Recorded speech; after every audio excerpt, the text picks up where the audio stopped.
السلام علیکم ناظرین، آپ دیکھ رہے ہیں HND نیوز۔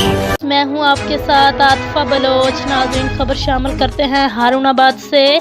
HND نیوز کے انچارج نمائندگان غلام محی الدین کی رپورٹ کے مطابق جامعہ قاسم العلوم فقیر والی میں پیغام پاکستان کانفرنس کا انعقاد کیا گیا، جس کی صدارت چیئرمین مرکزی رویت حلال کمیٹی پاکستان خطیب و امام بادشاہی مسجد لاہور مولانا سید محمد عبدالخبیر آزاد نے فرمائی، جبکہ کانفرنس کی سرپرستی و میزبانی کے فرائض پیر طریقت مولانا محمد مسعود قاسم قاسمی نے سر انجام دیے۔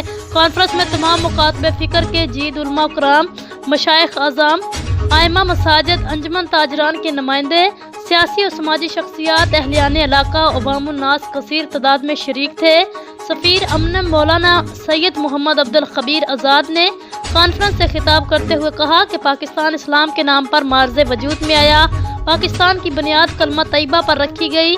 پاکستان اسلام کا قلعہ ہے۔ اسلام ہمیں امن، اخوت، محبت، یکجہتی، بھائی چارے، احترام انسانیت اور خدمت انسانیت کا درس دیتا ہے۔ پاکستان میں قیام امن کے لیے اتحاد بین المسلمین، قومی یکجہتی اور پیغام پاکستان کا فروغ وقت کی اہم ضرورت ہے۔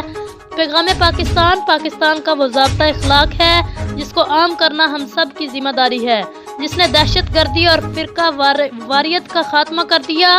مولانا سید محمد عبدالخبیر آزاد نے خطاب کرتے ہوئے کہا کہ وطن عزیز پاکستان کی سلامتی و تحفظ کے لیے پوری قوم متحد ہے۔ پاکستان کے استحکام کے لیے کسی قربانی سے دریغ نہیں کریں گے۔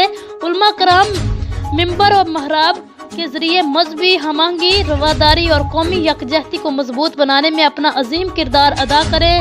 مولانا آزاد نے کہا کہ ہم دشمن کا ایجنڈا سمجھتے ہیں جسے ہم کامیاب نہیں ہونے دیں گے۔ ملک دشمن طاقتیں خصوصاً ہمسایہ ملک بھارت پاکستان کے اتحاد، امن اور قومی یکجہتی کو نقصان پہنچانا چاہتا ہے۔ من حیث القوم ہمیں بیدار رہنا ہوگا۔ جی ناظرین، مزید کسی بھی خبر اور اس کی اپڈیٹ کے لیے آپ دیکھتے رہیے HND نیوز۔